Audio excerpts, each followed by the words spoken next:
What's up, y'all? Welcome to another episode of Just Life and Podcast with your hosts, Keena, and Sign. we are in episode 14. We hope that you all have been enjoying and listening to all of the episodes each week. We drop on Wednesdays. All right, vibe check. What's going on with you?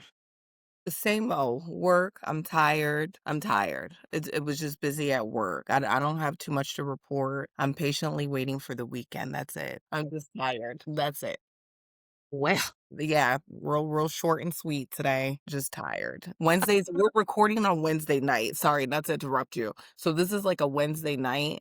So I feel like that's my longer day at work because we start late. So I just feel like the day just goes really long. So yeah, we're here. We're here. well, I had my Christmas party for my job yesterday. It was at a nice hotel in Atlanta, and I brought my best guy friend with me.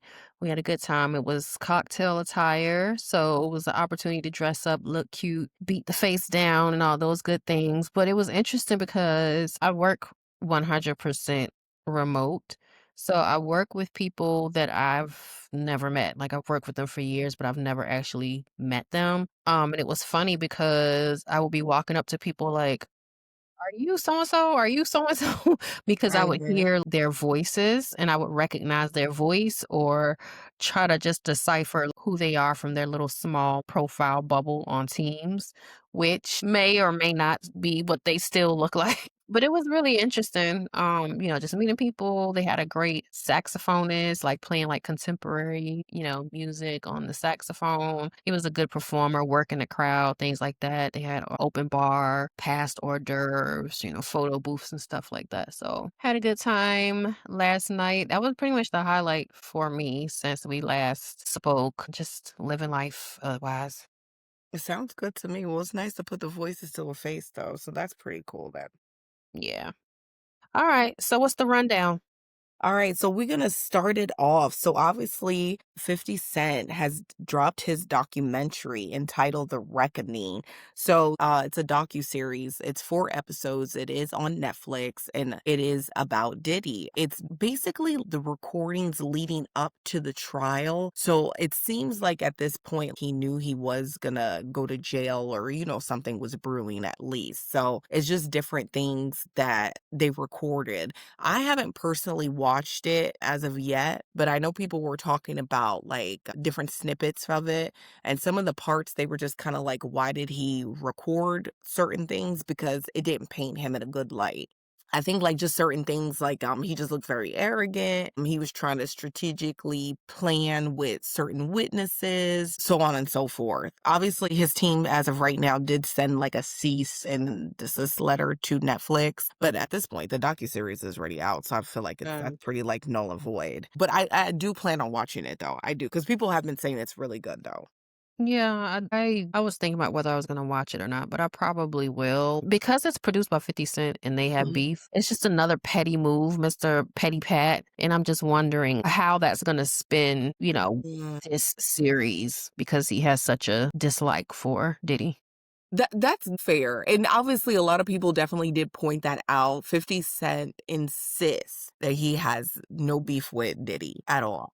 He was like, if he did have beef with him, why would he hire 2 of his sons to play, parts in his, various projects that he's brought out and things like that. I don't know, because I'm a person like this, just because I don't like your daddy don't mean I have anything against your children. So I do think, Uh, like, he could probably separate the 2, but we shall see. But I mean, going back to what you said, though, it's interesting that you said that because one of the people that they talked about in the documentary is, Lisa Hilton, and she said that what they put in the documentary was not accurate, and she was very upset about it because she said that this is, X amount of years ago. She's moved past this thing. She's, entrepreneur. She's in her business bag, so on and so forth. So you guys bringing up old things, like when I got certain business things going on, it's gonna make me look somehow, if that makes sense. So, yeah. and she said that they did ask her to participate in the documentary, and, she declined and things like that. So she was just like, she thought it was ridiculous that they still went ahead and said or, spoke on certain things when she wasn't even a Right. participant in it. But I did notice like people who were in it, Aubrey O'Day from Danny Kane. When I saw her though, that was the only person I was like, I'm not watching it. Because for real, she gets on my oh my God. That girl right there gets on my nerves. I can't stand to hear. She's just too much for me. She's too much. Other people who spoke, Eric Sermon from EPMD, and then Kirk Burrows, who was co-founder of Bad Boy. So next, though, Venus Williams got engaged to actor Andre. See, they spelled it Andrea, and I want to say Andrea. I don't know where he's from, but maybe Mm. it's Andre. I don't know, Pretty. But he's a handsome man, though. So congrats to her. Happy that But that his name occurred. sounds Italian. Exactly. Well, that's good. Yes, yes, yes, yes. Congrats. Megan the Stallion wins her defamation case against blogger Milagro Grams. So Grams has to pay Megan 75,000 and also take care of her legal fees. And Megan did sue her for defamation of character, and this stemmed back to when everything was going on with the Tory Lanez case. So I'm happy that she did one that, Megan is definitely like Cardi B in that regard. She went in her cases left and right, so that's a good thing. But what was the girl saying about her, though? Basically that she was lying and that she was never, shot, and it wasn't Tory that shot her, and, she kinda spun the story in an incorrect manner, and just all those type of stuff or whatever, so Well, Meg probably got a lot more people to sue then. yeah, yeah. I guess because maybe I've funny enough never heard about this girl until now, but I guess they were saying she was on a super public platform saying all these various things and stuff like that. So I don't know if that's where it came from, but she got to pay up now. And then Jada Pinkett, and she hasn't been in the news in a while now. It's been kind of quiet over there, but she is being sued for 3 million by a gentleman by the name of Bilal Salam, who is allegedly good friends with Will Smith for like over 40 years. But basically, he said that Jada threatened him, said that she would tear him down, his words, tear him down, and that basically she would get him shot. Wait.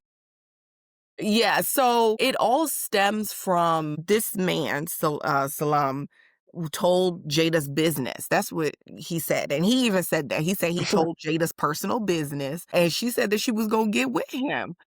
So, in my opinion, I said, oh, she in her right then. So what's the problem? Because she let that Baltimore come out and was like, don't Yeah. do that. So that was basically the issue. So now he is suing. So we'll see how far that goes, because you know how that So, goes. wait a minute. He told her business. Do we know what business he told? No, they did not reveal that. Nope. Okay, so he told her business Mhm. to somebody. She Correct. found out. Mhm. She threatened to kill him, and that's worth $3 million because he was threatened. Mhm. Oh, Mhm. wow. Yep. Yep. But they say in the US, most people become rich based off of lawsuits. Mm. So suing people. So I said, at least let him try his hand. Hmm. See what happens. You know what I mean? Like, do your thing. But Jada was in the right, though. I'm sorry. I don't care. Last but not least, employers say in this year alone, as we wrap up this year, 2025, 1 million people have already been laid off. And Mm-mm. they said that's the most since like the pandemic recession time, which is crazy. And I don't know, obviously, I'm sure there's a lot of variables with that, but it makes me also think with the companies kinda, leaning more into AI when it comes to various things. I wonder if that is attributing to that also, but I thought that was crazy. So the job market is a little bit bleak for certain people now. Times are definitely changing. That orange-faced blob who calls himself our president have anything to say about this since he thinks he's doing so great and saving jobs and all this bullshit? Right, right. I mean, to my knowledge, let me say that we haven't heard anything. You know what I mean? But then it also makes me think about Elon Musk when he was speaking. He was like, in 10 years, people won't have to work. It's not going to be a necessity that money is not going to be worth anything. When we talk about money, he's talking about like the dollar is not going to be worth anything. I was like, the dollar is not worth anything now. So if it go down any more than where we at now, then I don't even know. 'Cause they Mm. said that the poverty line is more than likely gonna be moved to 130,000 a year. That's what a person needs to be making. Yeah. Um, more than you know what I mean? Like, so if you're making Wow. 130, you're in poverty. So that's just to show due to Mm, inflation and things like that occurring now. But, we here. We take it day by day. barely. But you had mentioned the pandemic, and this is Mhm. off topic, but I saw something on social media that was a reminder Mhm. that COVID was 6 years ago. Why do I feel like COVID was just like 2, 3 years ago? 6 years? That's crazy. Like, it does not feel like 6 years, and on top of it, the world is Mhm. still fucked from COVID. Like, you can't Yeah. get good customer service, shipping is Yeah. a disaster, all Yeah. these different things, parts for cars, you still can't it's like a delay from Yeah. 6 years ago. That's crazy. And like you said, and we still recovering. That's crazy. That's Mhm. crazy. Wow. Time flies. Time flies. That's all I can say about that. But that wraps up the rundown for this week, y'all. Okay, so we're going to get into our next segment. Let's get into it. Today we're talking about religious ideas and cultural effects. I think this topic is really relevant because you just got back from Qatar, and in our conversations we were talking about religion versus culture and how you look at somebody's religion and you consider it their culture or vice versa. And I think there's a lot of confusion about the differences of those things. Agree. When you were in Qatar, did you feel like that was confusion amongst the group of travelers that you were with? I'm not gonna say the travelers, because I feel like the travelers were, how can I say? I feel like they knew that they were going to a more modest country and they had to, I don't want to say behave in a certain way, but behave in a certain way when it comes to your tone, shouting, being loud unnecessarily, or even like your dressing as well, just to tone it down, excuse me, when you're in certain areas. I feel like people were aware. A lot of people that actually went on the Qatar trip, funny enough, had also already been to Dubai and some people to Abu Dhabi. Granted, those two places, though, are definitely less conservative in comparison to Qatar. I will say that. My overall thoughts, though, first thing that comes to mind, Qatar honestly is absolutely beautiful. It is a beautiful country.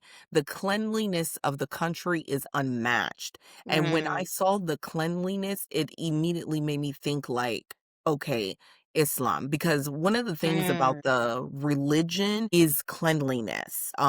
For people who don't know, like before you pray, you know what I mean? You do have to wash your body with like water. I'm not saying like a full bath, but you wash your hands, you wash behind your ears, your face, your feet, just being clean before you go into the house of God and you go and pray. So that was like my immediate connection when it came to seeing the cleanliness of Qatar itself. Um, my other thoughts, the women are very soft spoken, if you want to say, gentle. The men definitely lead in a lot of places. I think that's where the culture comes into place. And I think that's more of the Arab people culture as well, where the man tends to lead in their household from a very, strong standpoint, so to speak. mm, I'll give you an example, like when we were all in the elevator, um, and there was a man, he was Arab, and he was towards the back of the elevator, and we were towards the front. And so when the elevator reached its destination, we're about to get out, he scurried to the front, past us to exit the front. And in my head, my initial thought being, we raised here in America, we have certain manner. Bitch, first of all, you was in the bed. You couldn't say, excuse me? Like, what? We all going to the same place. Ain't nothing you got to be like that quickly. But then someone said, oh no, they have to get off first, meaning the man has to get off first. I don't know if that's true or not. mm, Let me be clear. So if anybody listening from that region of the world and you're like, no, that's not it, because it could have just been isolated with him. But that's what someone had mm, said to us in the moment. And I said, okay, let me be quiet then. I ain't gonna say nothing. Because in my head, I was like, very rude. That's not the way mhm. you act. Like, you know what I mean? That would have been if that's correct, that would be cultural, not religious. Yeah, correct. Because I've never heard anywhere in the Quran where they said the man has to get off the elevator first. I've never, read that. But yes, exactly. I'm trying to think of, like, other things, like I said, with the modest clothing, like, when you go to the market, like, we went to the market, we did wear shawls to cover your shoulders and things like that, and you saw everybody doing it. I mean, and when I say everybody, meaning foreigners who, appeared not to live there as well. Like, everybody kind of fell in line, and was respectful to their customs in that country. Because I hate when people go to another country and it's like, "No, but why do we have to do this? We don't do this back home." But you're not at home. Exactly. You're in, said place. You know what I mean? You Yeah. now need to be a chameleon and acclimate to your environment and be respectful. So, I think Americans have a particular arrogance about that, where you just expect that, you know, wherever you go, you the bee's knees, and, like, places should yes, adapt to your presence. yes, yes. Absolutely. There's an entitlement, Mhm. 100%. There's absolutely I agree with you 100%. Exactly. Qatar also they also have a high population of people from India as well as Pakistan. Definitely did notice that from like the African countries, it's a high population of people from Uganda, Kenya, and maybe like Tanzania. I would definitely say that too. So, let me ask you this. Genuinely asking, 'cause I don't know, I'm ignorant in this area. The countries that you stated, I know for India, there's, like, a large population of Muslim people. Mhm. The other countries that you listed, are their populations, to your knowledge, also, like, high Muslim population? Yeah. Oh, the Tanzania, yes. Kenya? Ooh, I think Kenya might be mixed, but I feel like I lean more towards Christianity with Kenya. Mhm, Uganda, ooh, might be more mixed. And these are like the Eastern African countries. So mhm. that's why I say that. It might be more. And I could be wrong. Don't quote me on anything because I'm not like super familiar with their Yeah. religious breakup over there. But yeah. Hmm. But if you're asking like, or do you mean like do they cover or anything like that? Or just how they acclimate to the country? I'm just wondering, because sometimes I feel like when you are trying to migrate to another country, Mm-hmm. you take into consideration a number of different things to see how you can assimilate and adapt to that culture that you're going into, Mm-hmm. that country that you're going into. Mm-hmm. And one of those things or considerations might be religion. I feel like, particularly when you are going into a country where it is predominantly Muslim, just because there are I think Islam is like it's more, I don't want to say restrictive, but it's very disciplined. And if that's Mm-hmm. not what you're already accustomed to, that Mm-hmm. could be difficult to adjust to. So when I think of someone going to a place like Qatar Mm-hmm. that is not like Abu Dhabi or Dubai, where they're more liberal, it makes me think maybe that, you know, this is just an easy adaptation for you because you're already accustomed to the way of life. And Yeah, that part, I definitely get what you're saying. I will say, funny enough, okay, so one of the young ladies that was on the trip, she is Nigerian and she's also a Christian Nigerian. And she actually relocated from the DMV. She's in the health care world. So relocated from the DMV to Abu Dhabi. So obviously Abu Dhabi, like we stated, is still predominantly an Islamic country, but they do have churches there. If I'm correct, I think they said there is one church in Qatar. I feel like one of the people did say that as well. So they are trying to be inclusive, to a certain extent, and things like that. But I was just messing with her. I'm like, so are you gonna like, convert if you meet like your Arab husband? And she's like, no, no, I wouldn't do that and everything like that. But I was just thinking in my head, like, I'm sure it's probably challenging to date if majority of the people around you are of this one faith, being right, Islam. And then, here you are. You know what I mean? Unless like right. she was solely surrounding herself around expats. And then obviously she could probably meet people from, Christianity, religion, and things like that. Yeah. But she's very solid in her religion. She's like, "No, no, no, no, I would never conform." So I do, yeah, I do wonder about that, but I do see what you're saying though. I will say like for the Indians and the Pakistani people that we did meet and also Bangladesh, all of them were Muslim.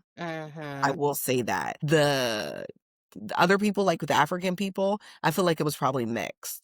Okay. Yeah, I feel like it was probably more of a mixture for them though. Okay. Yeah, but, just seeing, like, how in general Arab men are providers. Most Arab women, you don't pay bills. You're just there, which I'm like, "Oh, that's great," just enjoy your life. You know what I mean? I do feel like in certain situations, though, that may come at a cost, and when I say a cost, less freedom, Mm, less ability to do you. Obviously, this isn't gonna be everybody, some people. mhm, You really just have to be there for your husband and then child if children, if that's like the thing or whatever. Because we definitely did see men who had polygamous marriages. So they had like 2, 3, 4 wives. mhm, Um, and you knew they were their wives or whatever. Like, we had went out to dinner one night, and there was an older man there, and he was with his 2 wives, and then the other man looked like it was his son. He was there with his 2 wives. mm, And so over there, very common, they wear the full veil, right? So you're only seeing their eyes. And so for me, because I'm nosy, I would always wait for them to eat. So they would lift up the veil, and that's how some of them would eat. So they would lift up the veil, put the food in their mouth, and then the veil would drop again. And so I was just like, "Oh my god, that's so much work. Like, just take it off and enjoy your meal." And the girl had ordered crabs, and, this is a lot of work to be lifting and putting down the veil, so she eventually just took it off. And I was like, "Good," because I was trying to see her face anyway, see what these people look like.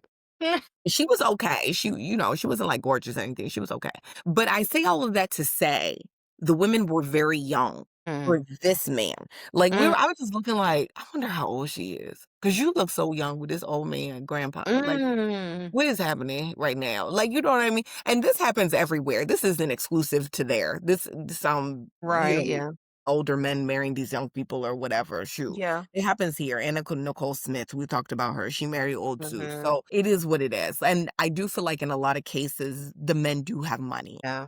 You know what I mean? So they're providing a certain lifestyle for you. We went to one of the malls, and these ladies with Chanel down to the socks, like, for real. Mhm. Like, and it's what you could see because they're all in what they call abayas. So it's like the full flowy, I don't want to say dress, but let's just call it dress, or what would possibly look like a muumuu here, just for descriptive terms and everything. But obviously theirs looks more nice and everything like that. They're wearing their hijab. Some of them are, like I said, are wearing their veils.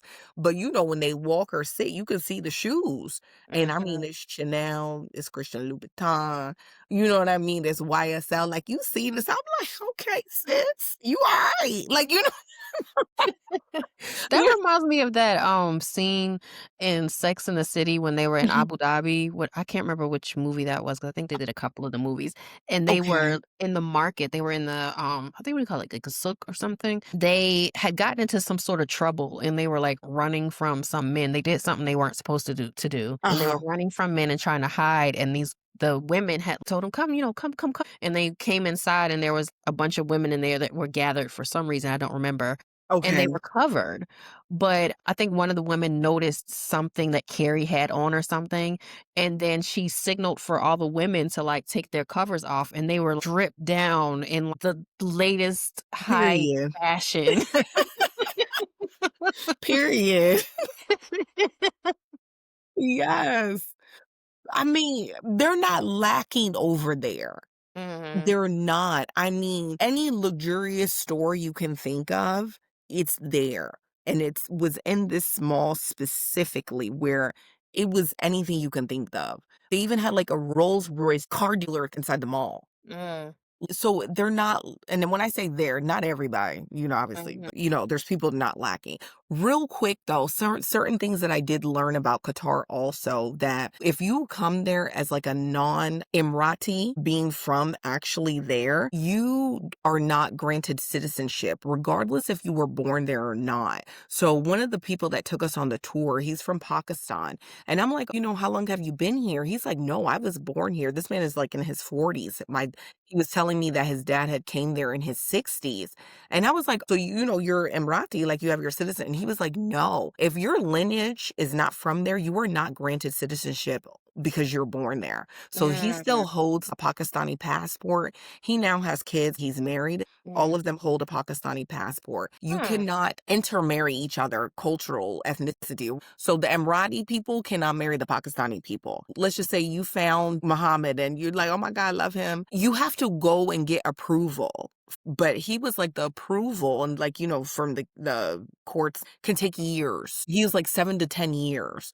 Well, by that time, you've probably already moved forward or you left the country because who's going to be waiting that long for approval? Here's what I wonder, like, if Muhammad is like, "Okay, we gonna find a girl that's originally from Italy," and he's like, "Alright, we're gonna go to Italy, we're gonna get married, we'll stay there for a few years, and then we're gonna come back to Qatar." Mhm. I'm wondering, how does that work? Because 'Cause y'all are like, are they not going to recognize the marriage that you had in Italy?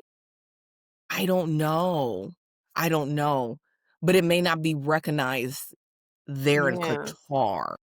So whatever benefits you may want to seek. I mean, but your heritage, yeah, I don't know how that would work. That's a great question. I'm not too sure, but it just may not be recognized in Qatar. That's the only thing I can think of.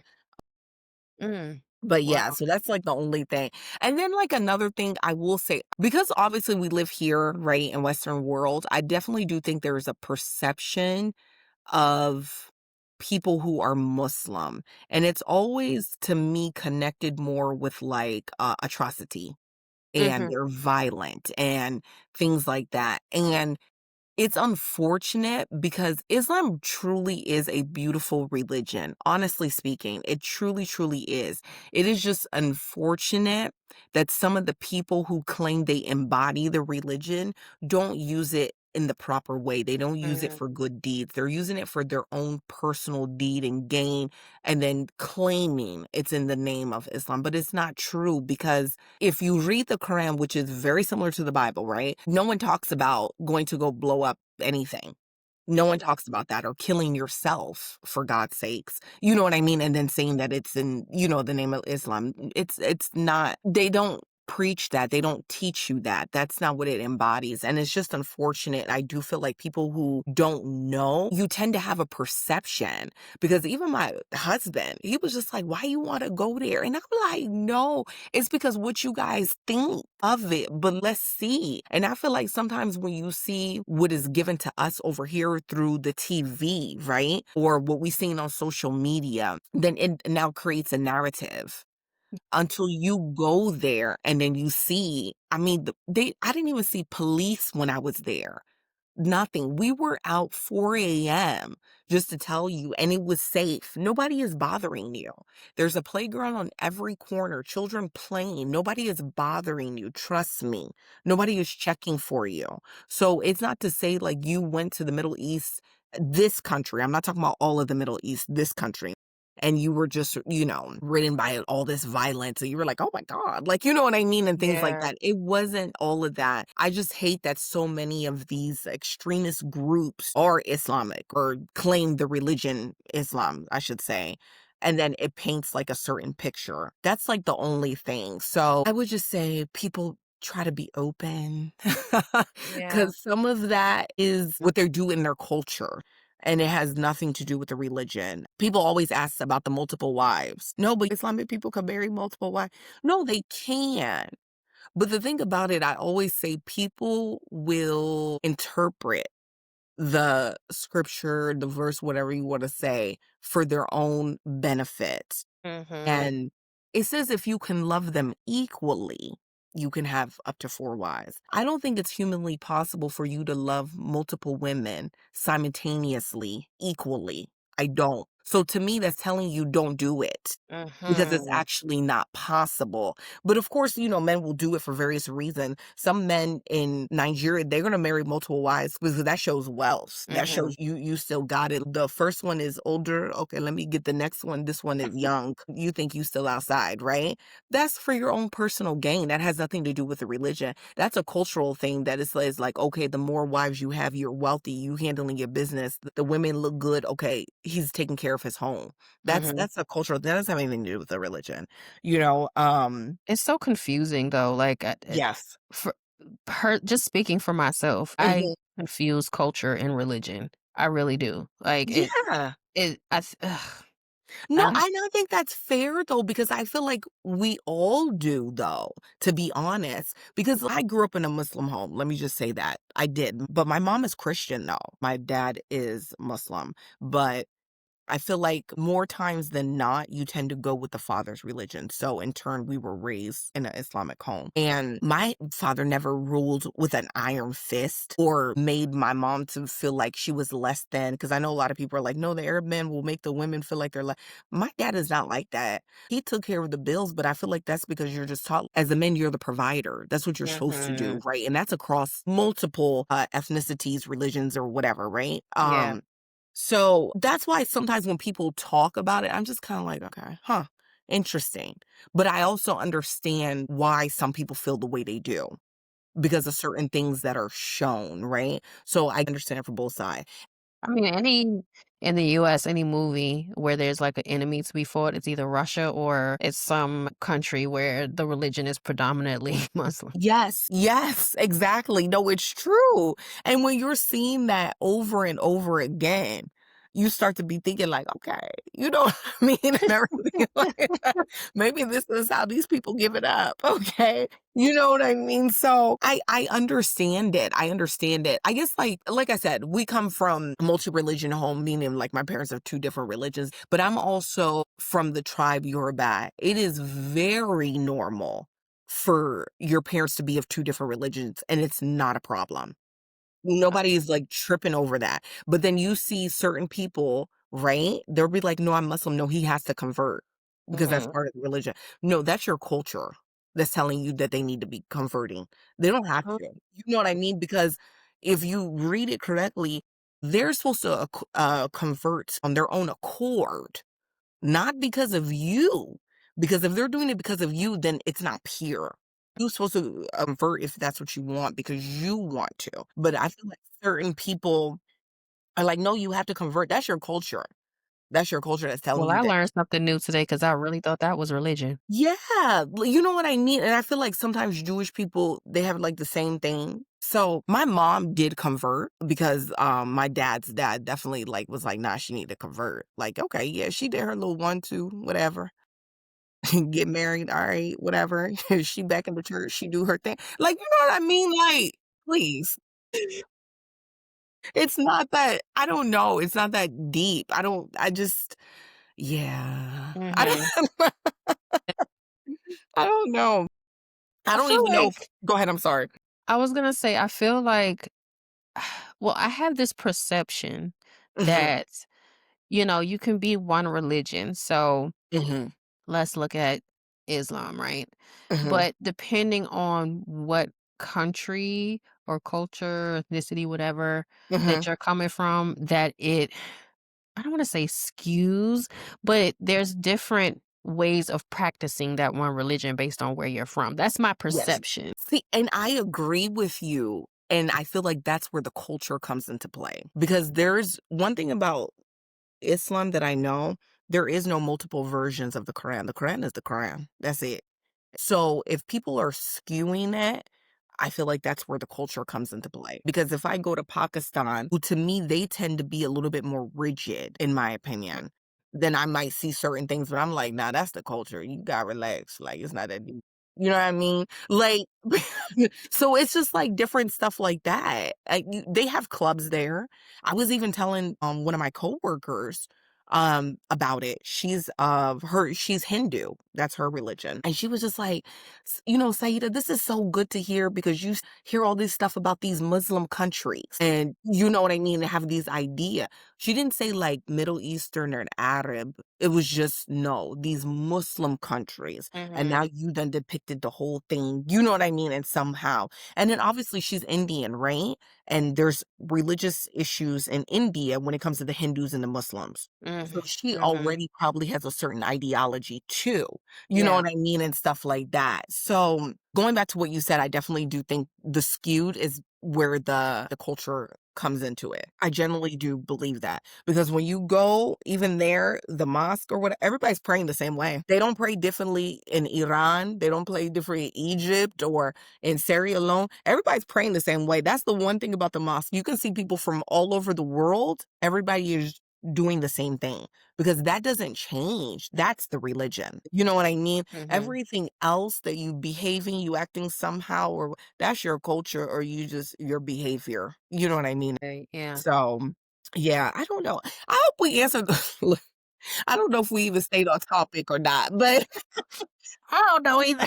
really don't know, but either way, that is our perspective. I'm not saying we're 100% accurate about anything. I am open to learn. I love learning about people's cultures. I genuinely do, and also learning about people's religions. It's something of interest to myself. So, if I misspoke on anything, please correct me. I'm open to correct or, learn or whatever. But that's just my thoughts. But go to Qatar, people. I ain't gonna hold you. Enjoy yourself. I think you'll enjoy. They do have clubs there. That's another thing. Because somebody had asked, they was like, "You was at the club?" I said, "Was we dancing to Cardi B and Sexy Red?" You know what I mean? And the Like, girls were not covered up in their no, attire. no, no, no, no. Regular club clothes like we would wear here. Nothing different.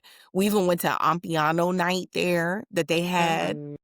Afrobeats Caribbean night that they had there. So there definitely is a community of, I guess, I don't want to say the younger people, but, people who are listening to worldly music. So you doing your 1, 2. We went to Arabic night and, it was like all the Arab music and everything like that. The only thing is that they smoke cigarettes and you can smoke inside the thing. So we almost died from the smoke inhalation. Minus that though, with Arab music, they had the beat going, everybody moving their shoulders. I said, okay. Like, it's still like a nice little vibe and everything like that. I I'm wanna trying to think. go.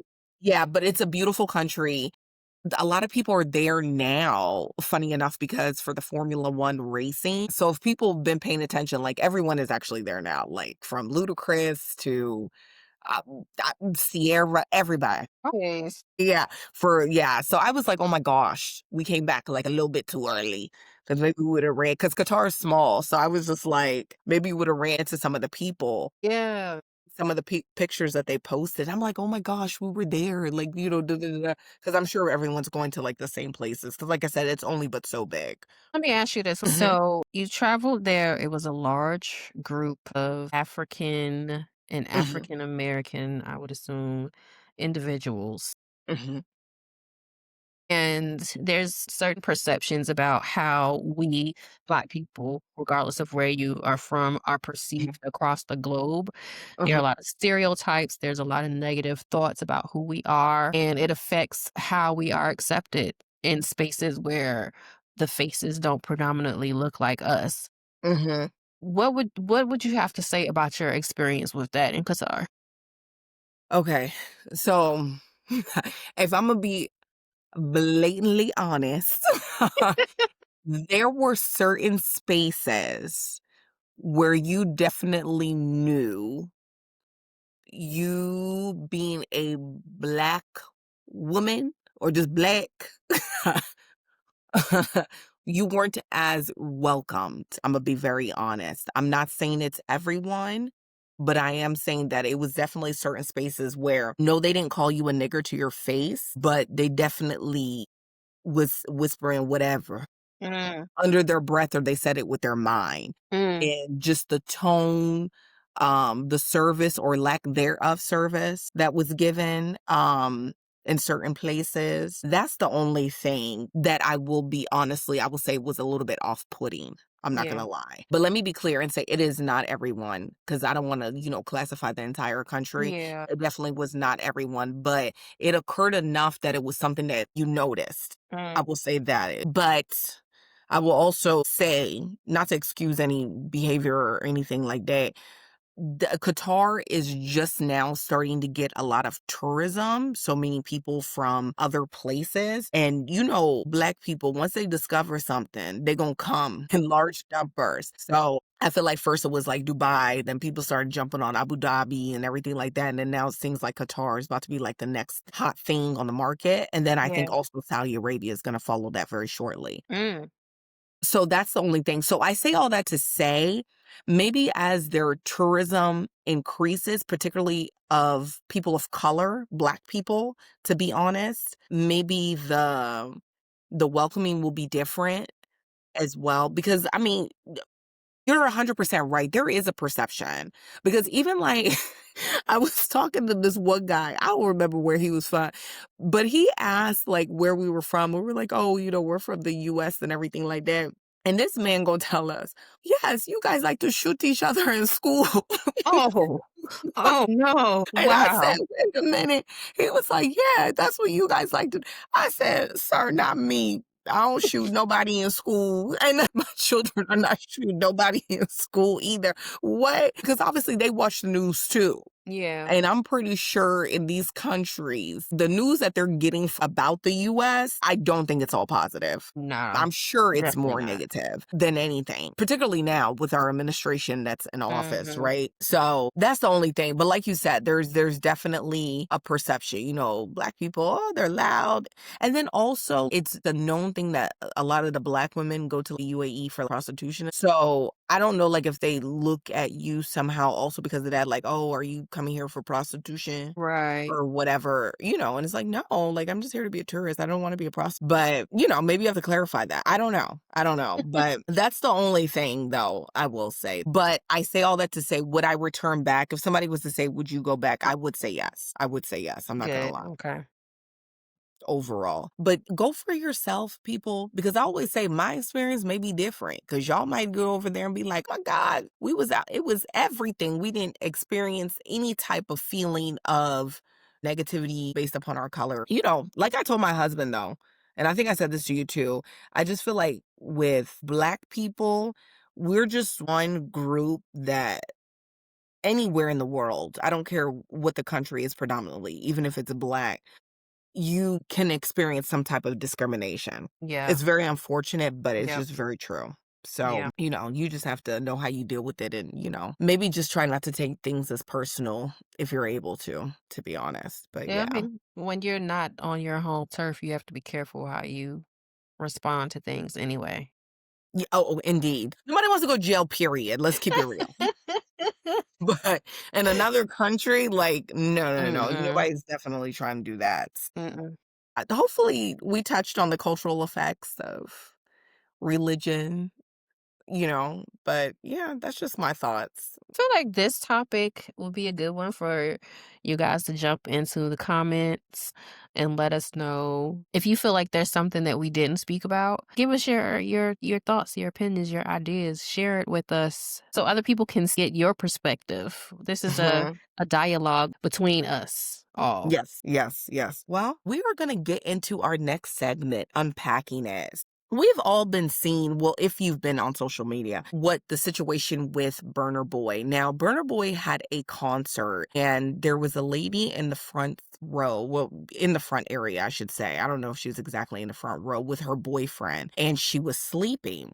Burner Boy basically told the young lady to leave. He instructed her boyfriend, like, hey, get your girlfriend, you guys get out the show. He in turn refused to continue the show until they actually got up and left, and they did so. After that, Burner Boy definitely got a lot of backlash behind that.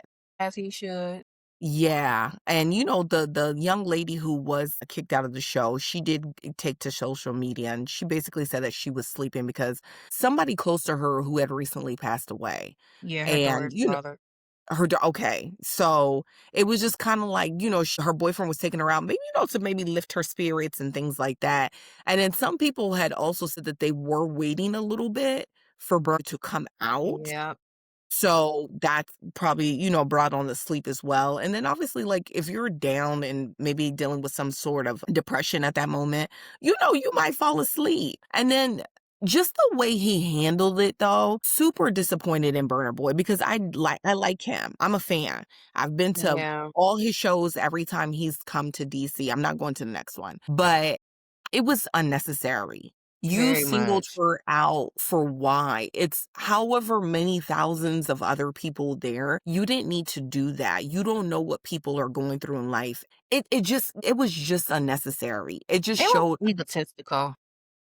Yes, It was very definitely egotistical. showed like a level of arrogance from him that Mhm. was like top tier. Yep. And I'm just looking at him like, no, because your music is good, but for real, Last has really been the one that's really tipped you over. And you haven't had anything on that caliber since. Relax. Relax. I don't I know. mean, first of all, so yes, the girl was in the first row, Okay. but you have how many thousands of people Mhm. there in that Mhm. crowd, and Mhm. you're singling out this one girl. First of all, those seats were paid for. So if I Mhm. decide I want to sleep in that seat, if I decide I Mhm. want to do my work and pull out my laptop in that seat, I don't care. Whatever it is, Mhm. I paid for that seat. Mhm. Regardless, you got your money, you got your coin, you have a job to do. What Mhm. I do in my seat should not concern you. Yes. Yeah. Shame.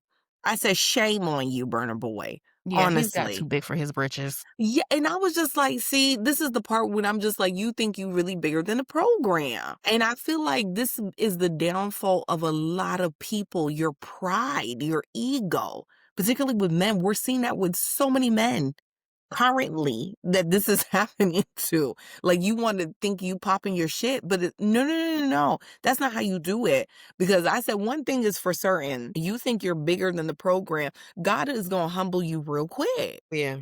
And it seems like, and I don't know because nowadays when you see stuff online, you don't know what's real and what's fake anymore, particularly with the AI thing. It's too much. But they're just saying like subsequent shows that he had like in Texas, like the seats were empty. He didn't sell it out. He's had to cancel shows due to low ticket sales, et cetera, et cetera. Once again, don't know if it's true because sometimes, like I said, you know how they like to spin stuff online, but it's not even true. You know what I mean, or whatever. But Yeah, but I know his show in Atlanta is this month, and I had okay. talked about going to it, Mhm. and I was kinda, like, dragging my feet on buying the tickets because I just had so much other shit going on, right? But after I saw that, I was just like, I don't know about that." Like, I just Mhm. really did not like that at all.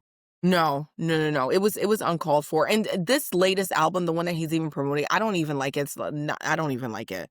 So that was Mhm. like another reason too. I was like, I'm good. Yeah. Yeah, I'm waiting for DeVito to come back once again because y'all know I'm still hurt that I missed it when he came to Merriweather. If he come back, I'm pulling up. But Girl, yeah, good luck. I hope you have a fabulous experience because he's hit or miss, but yes. I digress. We've seen a lot of people on socials respond to this. We know that there's been an uproar Hmm. about this, but obviously we want you guys to tell us your thoughts on this. Hmm. I feel like I could have forgave him. Hmm. I use that word loosely because y'all know from earlier episodes I said I don't forgive nobody. She working on it, y'all. But I would have felt better about it had he come on socials and apologized, Yes. and said something, compensated this girl in some way, "Hey, come to another show, I'll fly you out, Hmm. da da da da." But personally have not heard or seen anything. I don't think he's addressed it at all. I think he just went about life thinking that he was right. His response thus far dug him in a deeper hole. It's been, what did he say? I don't need support from broke fans, something to that accord. And then he put a coffee machine at his concert now for free coffee for people. Okay, well, I would like to officially say, "Fuck you, Burna Boy." Yeah. Like, I was just kind of like, really? That's not how you do it. Nah, he ain't gotta worry about me, I'm good. Yeah, he got to come out with a better album for me. I'm gonna go if he come out with a better album. I ain't gonna lie, No, but I that's not the don't like point. that type of personality. No, That's mad wild. no. But I think after that, and then seeing how people responded, because even people in Nigeria were like, "Oh, you don't gotta come home for Dirty December. You good." Mm, Because even like some of his shows that he was supposed to have there, they're like, "Nah, mm-mm, you alright." You know what I mean? And if you ever want to get yeah. disrespected, you just go to the Nigeria. They gonna teach you real quick. So I'm just kind of like, yeah. Now, like, he's been, like, quiet. I feel like the most recent thing that he did is pay for the young man's funeral who was killed in Stockton, California. It was a kid's birthday party. Somehow, some way, violence broke out, and this 14-year-old boy was, like, shot to death. So, I know, like, he covered the funeral. I think it was him and some other kids that maybe were killed, though. So he covered, like, the cost for all of their funerals. But, I mean, good. I'm glad you did that, but I don't know if he was doing it to like redeem himself because of this issue. But I agree with you as far as like at some point you need to just be like, I apologize. I didn't handle that correctly. Yeah.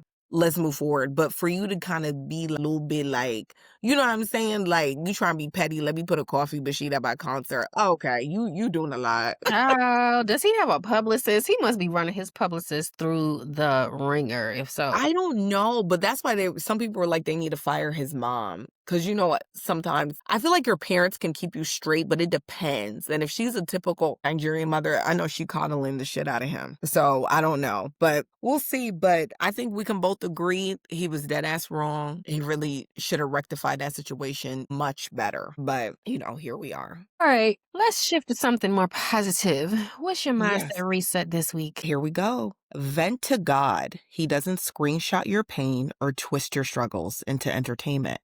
The world waits to see you fall. God prepares you to rise. Success demands silence, not spectators. Y'all know what it is. We are Just Life in Podcast on all of the social platforms. You can email us at justlifeinpodcast@gmail.com to send us your questions for Inbox Unlocked. You can also DM us. You can go to our link tree and send us a message there where you can also do so anonymously. We're on YouTube. So, we're on all the platforms. You can listen to us pretty much wherever you listen to your podcast, but you can also check us out on YouTube. Like, follow, subscribe, comment on all the platforms. Engage with us. We love to hear from you. We do talk back. And I will also say at this juncture, give us some more topics. Is there anything that anyone wants to hear us discuss? We would be definitely open to hear some of those ideas as well. But thank you, you guys. Have a good one.